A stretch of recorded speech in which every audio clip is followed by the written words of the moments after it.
Okay, hello folks. Welcome here. This is a re-recording of our December 2021 event on empowering your community to end the year with meaning. We decided to do this event for the first time on Twitter Spaces and managed to not record it. So we're trying again because we want to make sure that the content makes its way to you, and also because we had a lot of fun on Twitter Spaces and trying out different audio ways of bringing content to your ears. My name is Lisa. I use she, her pronouns, and I am the community manager here at Cultivate. And I am joined today by the wonderful Molly, Cultivate's head of marketing. Molly, would you like to introduce yourself? Yes, thank you, Lisa, for having me again. I love chatting with you, so this is great. Yes, like Lisa said, I am Molly. I'm head of marketing at Cultivate. I also use she, her pronouns, and I'm excited to dive into this conversation again and see maybe what new things come up while we engage with these questions once more. Yeah, this is definitely take two. And since we aren't doing this with a live audience, just a little overview of what to expect. We will talk for probably about 20 minutes, talking through our questions and being in discussion around this topic. And then we'll kind of close out and let you know where you can access the resources that came up throughout the conversation. So Molly, I am so excited to be talking to you again today because you do so much of the behind the scenes work that really makes Cultivate run so smoothly. And you're also really genuinely deeply skilled at building connection with folks, which is something that was really apparent to me from the very first time I interviewed for my role at Cultivate. So I'm excited for this chance to kind of rediscuss empowering communities to end the year with meaning through a discussion of rituals. And we're going to talk about their importance and some examples and how folks listening might build one for their own community, either to use during this end of year time or really any time that they want to. So to start, Molly, I'd love to know, what has your experience been with end of year celebrations or events at work? Yeah, so one of my favorite team celebrations at the end of the year ever was an organized pasta making event that we did virtually because our team is fully remote. And there were a couple things happening here that felt really good and felt impactful and keeps this experience top of mind for me. Um, I think virtual experiences, cooking classes, wine tasting, these are all things we were kind of doing throughout the pandemic. And so I almost hesitated to do this with our team for fear of making it seem like it was a saturated activity that folks were doing. But I think what was unique about the fact that our company did it is that um, we were able to see parts of our colleagues like life at home that we're not used to seeing. So as a fully remote team, we're typically seeing the same background every day, whether it's someone's office background or a changing Zoom virtual background. And so being able to see the inside of my colleague's kitchen was like this very intimate experience that I really loved, because a kitchen is an intimate place in a lot of ways. It's a place that we spend a lot of our time outside of work, and where we make our food and where we have certain experiences with our families. So I loved that part of it and felt like that was really unique. Another thing I loved about this experience is that it was hosted by a gal that I used to go to college with, who I don't know very well, but have loosely kept in touch with over the years. And I just loved that my company was willing to or investing in and supporting small businesses during that time of year. I think that speaks to like our ethos as a company, but then also feels so it's like a feel good thing as well, knowing that we're doing something for somebody else outside of the company. And so just, yeah, that example always stands out to me as a really impactful experience. And I know rituals aren't always like events, but in this instance it was, and it was really wonderful. When I try to think about examples that fell short for me, what comes to mind are actually the times that I've worked at a company where end of year, either rituals or events or celebrations or of some kind aren't prioritized. I've worked at a lot of small companies where we're often working really fast and really quick and really all hands on deck because of bandwidth, resources, all the reasons. And so nothing happens. And that's like not always a great feeling, just because it's like, oh man, it's an opportunity for connection that's missed, I think. And so in those moments, I'm like, that definitely falls short for me, or at least what I'm looking for in a work experience. Yeah. Yeah, I think there is that like conspicuous absence of something that could be a really great opportunity for connection when those things aren't done. And I loved your takeaway around seeing folks' kitchens. I think that is something, also just seeing people be in that space and seeing them move around their space is really interesting, because I know often I see my colleagues like sitting at their desk. So I see one background, but I also see one way of being that isn't a lot of movement. So it's interesting to see how people operate in their space and to see more of it. That And is so true. yeah, I actually like that you brought that up, the aspect of seeing somebody moving differently than they normally are. Like, I didn't think of that, but that's a really good point.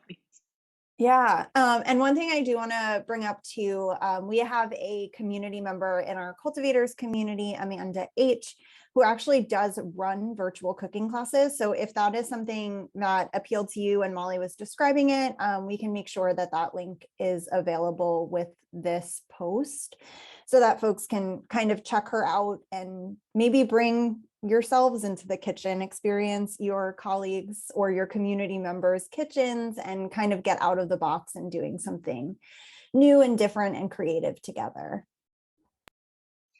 Awesome. Thank you for bringing that up. So Lisa, I'd love for us to start at kind of the basics, foundational level. What is a ritual? Why are they important for communities? And how does it differ from what we do on a recurring basis?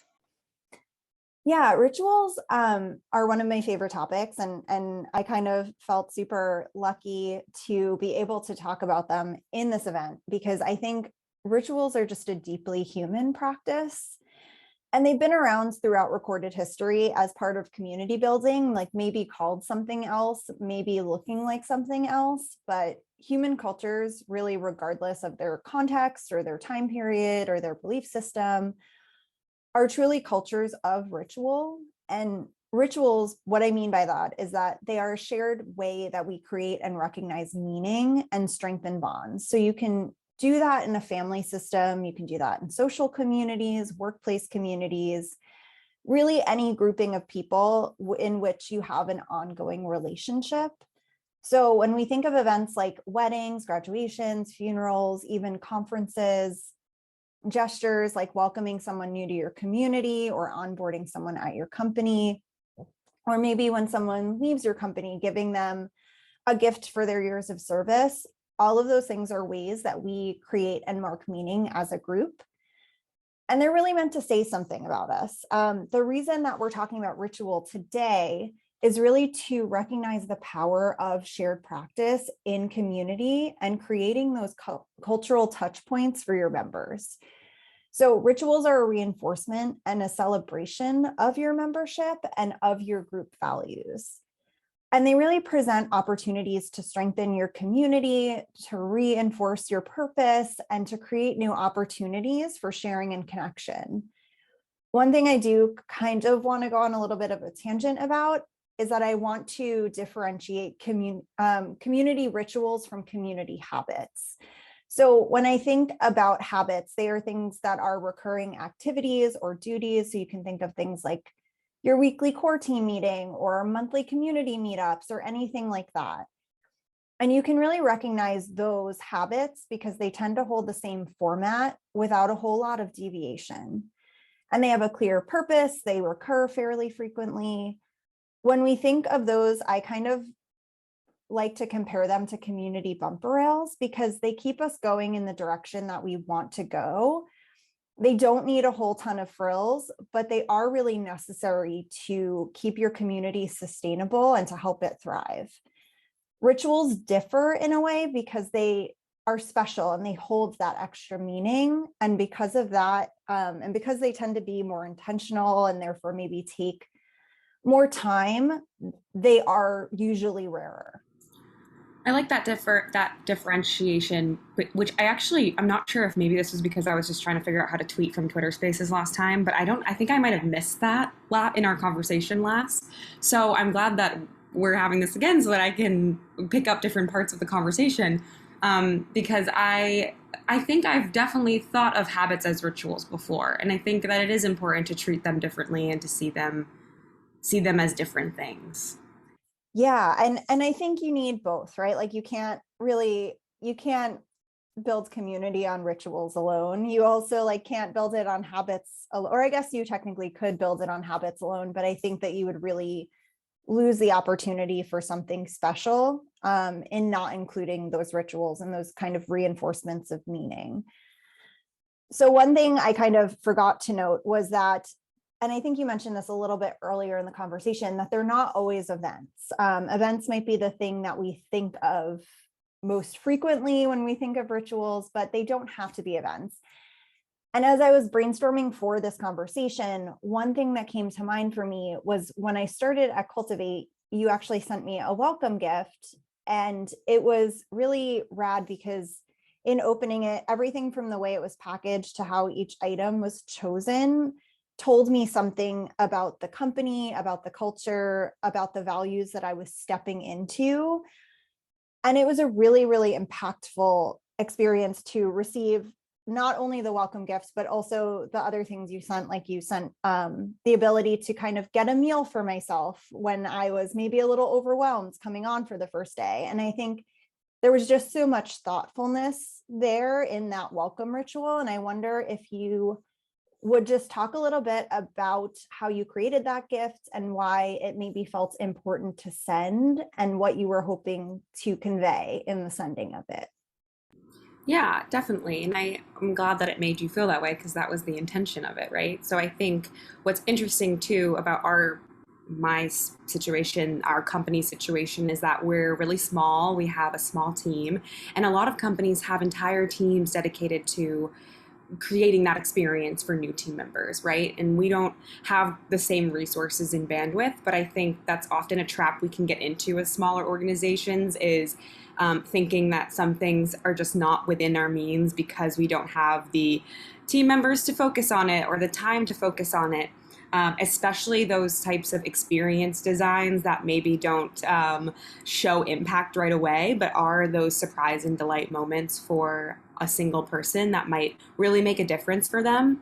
And so when I started noticing that we were hiring and we were hiring really fast, I felt like if I didn't carve out that time to think about adding that feeling of delight into the onboarding experience, then it would just easily fall off my radar and then we would probably still be doing close to nothing.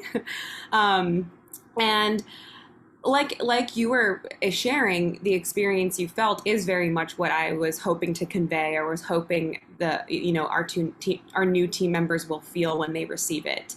I think starting a new job can be hard.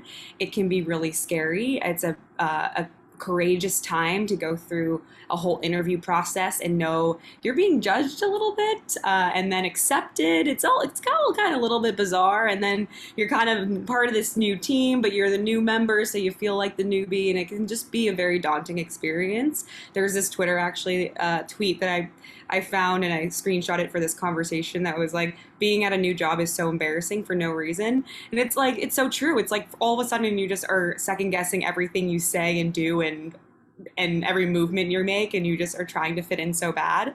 And maybe that's not true for everybody, but I think there is just layers of that in the experience of being new somewhere. And so, yeah, my hope was to mitigate that feeling, not take it away entirely. I think there's also like pros to good nerves and feeling like nervous about a new endeavor. But hopefully at the end of the day, instilling a sense of belonging and kind of going back to your point about the difference between habits and rituals. I very much see that welcome kit evolving over time, right? Like it shouldn't be the same every time. It should have things that connect you to other new members, but maybe it has something different specifically for you or specifically for your position. And I think not getting comfortable with, oh, this is our welcome kit now. This is what we do. We send this out to everybody. Like being intentional, like you were saying about, okay, when someone receives this, what's the experience they're going to have? And how, as we continue to grow, do we make that experience better or more interesting or more unique, and constantly kind of revisiting the aspect of the whole ritual. Yeah, I love that so much. And you know what, as you were talking, and this didn't come up in our original conversation, but I'm thinking about even the welcome kit for our community accelerator as well is really thoughtful and well put together, and is something that the team that works on that is constantly evolving and thinking about. And I think that's a good example of a ritual as well. And I also think both of those, both the new team member welcome and the community accelerator participant welcome, say a lot about the ways that we want folks to show up, either as an employee or as a participant in something that we run. So that was just a reflection that kind of came up for me, and I think is something that it's so easy to just kind of toss something together and check the box. But taking that moment to be really thoughtful about it is something that I know I felt it. I really would have thought that that was like a completely streamlined process, because it was the best onboarding experience that I've had. And I've worked with much bigger companies that might have more resources to put towards that. But I think the difference was not so much in the amount of resources, but the amount of thought that went into it. So really grateful for that, and glad that we got a chance to talk about it. Woohoo, that's awesome to hear. So moving into a different or a slightly different topic, bringing ritual to your community, focusing on your why, where can we start with rituals? Like, what are some things we might think about when planning a ritual for our communities? One of the things that I kind of like to geek out on the most when it comes to community building is community design principles. And I think those are something that's really helpful here. So where I would tell folks to start is really look at the core values that guide your community. So ask yourself, what is your community purpose? Why does your community exist? Your end of the year ritual, or your any time of the year ritual, should really be a reinforcement of that purpose, and almost a reminder to your members at a time when, like, especially this time of year, you might be really disengaged or burned out, but just a reminder of why they joined in the first place and what it is you are doing together at your best and when you are most in alignment with your purpose. So the next thing that you might want to think about, and again, I think it's a good idea to almost take a moment and write down your answers to these, like do a little bit of a brainstorm. But the next thing to think about is, how do you want your members to feel as you close out the year? And this is something that Molly really touched on when talking about that welcome gift. But do you want these folks to feel proud of what they've accomplished, motivated to continue, curious to learn?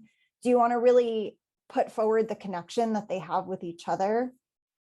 So as you start to think about the answers to these questions, you might see some like common threads start to stand out. And that's really all information for like your ritual building toolkit.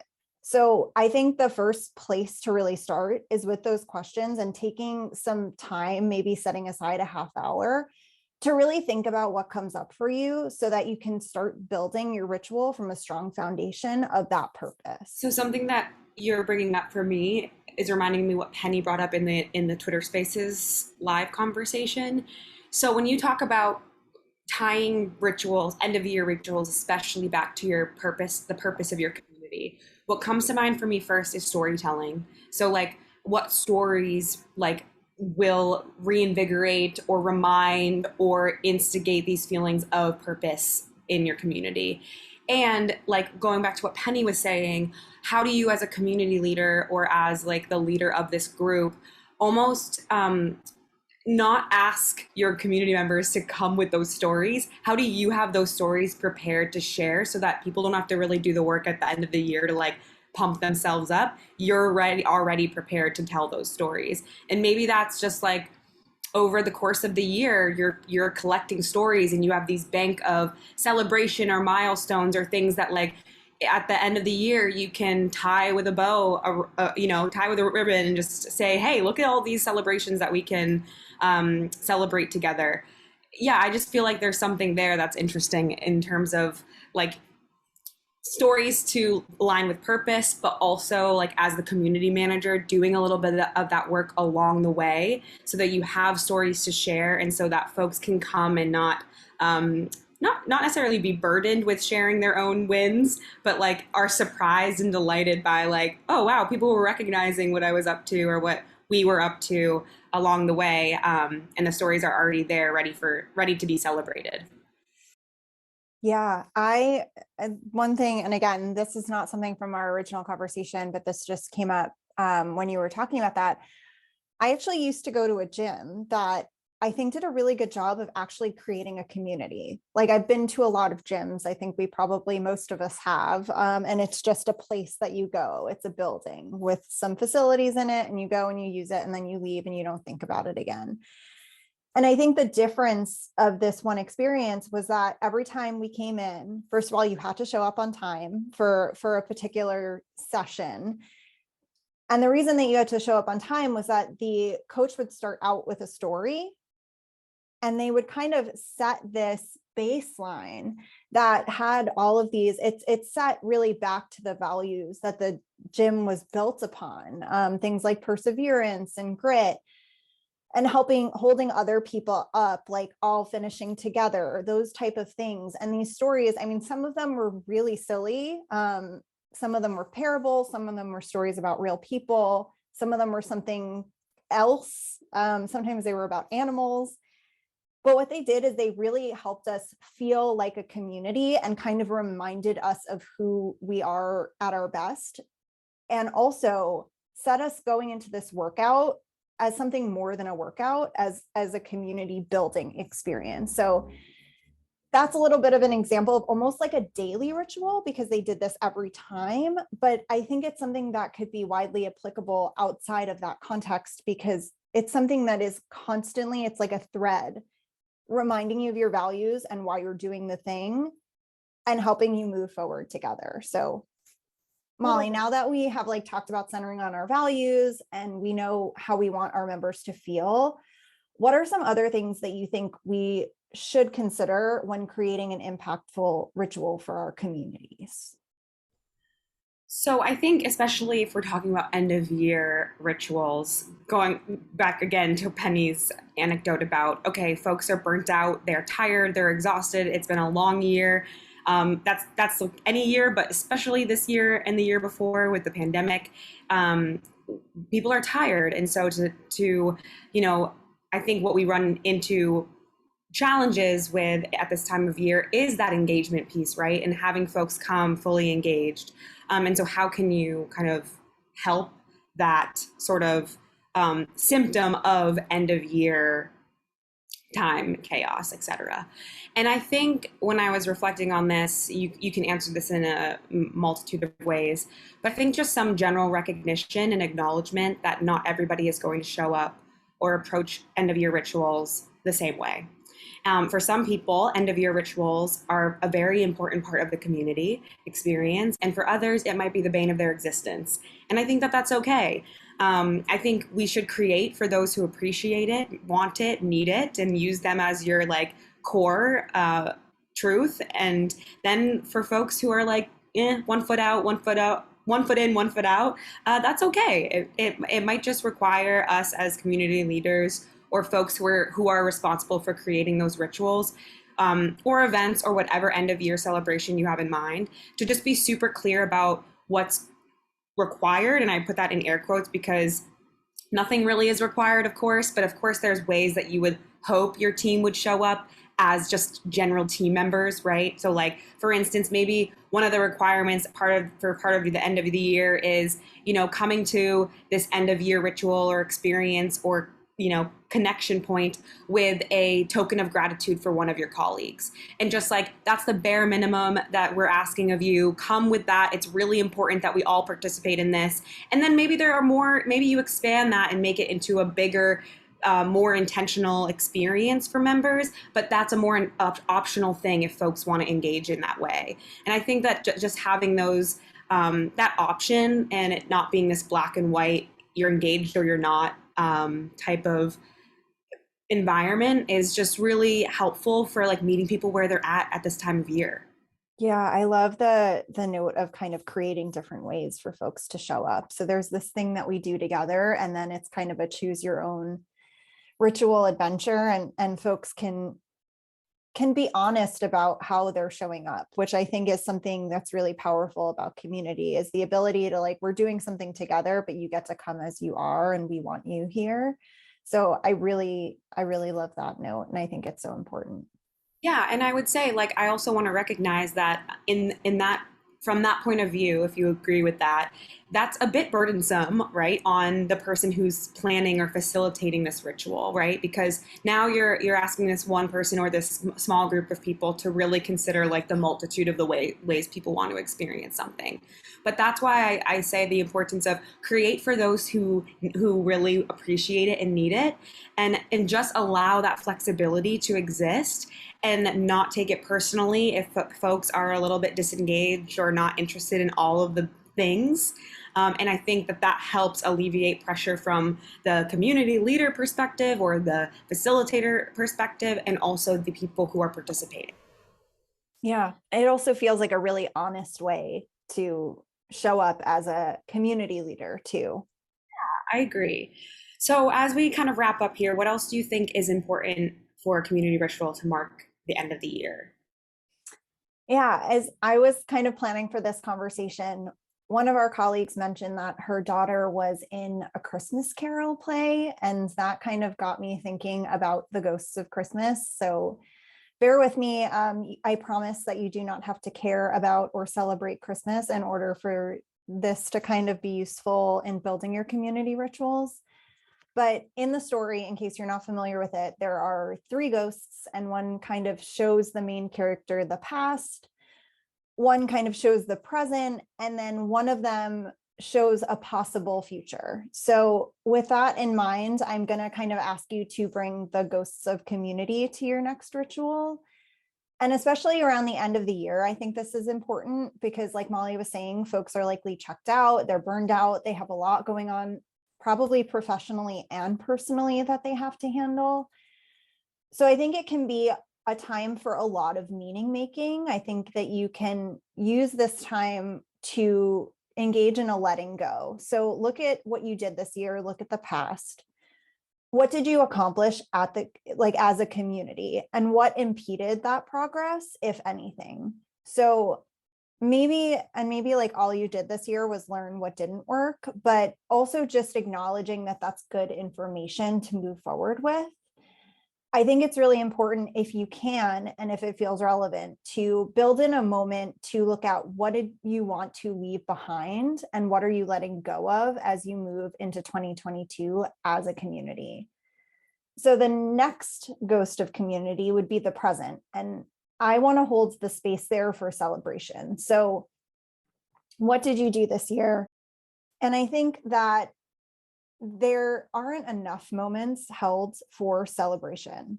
It doesn't need to be that you like got on this, I don't know, the 30 for 30 list or something like that. It doesn't have to be this massive thing.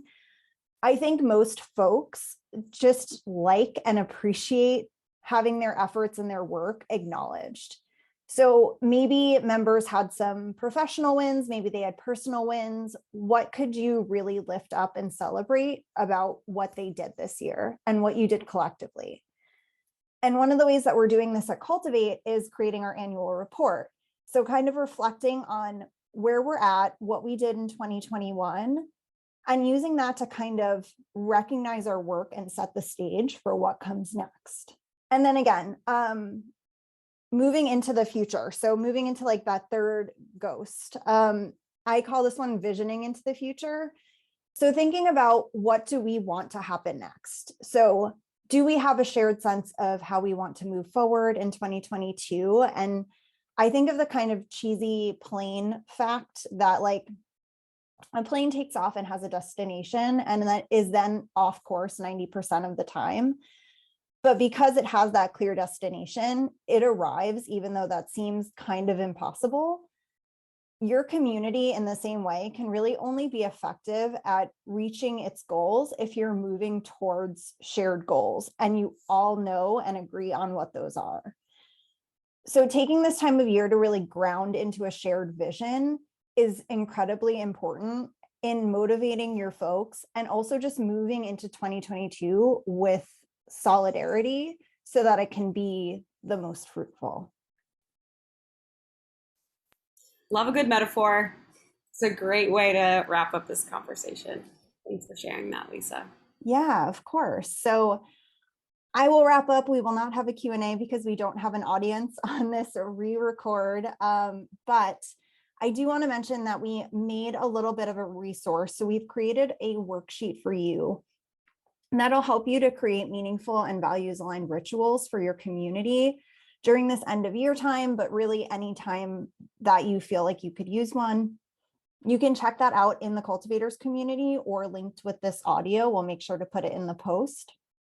And that activity will take about 30 minutes and will provide you with space and prompts and questions to really build out your idea and start putting that idea into action. And as a reminder, we would love to help you build your ritual. So if you do need some support, if you have some questions or some challenges that pop up, please come find us in the Cultivators community. Thank you so much, Molly, for having this conversation with me, not once, but twice. Of course, anytime. Here for a third if we need. Third time's a charm. We'll see you all soon. Hope to see you on Slack. Bye, everybody. Bye.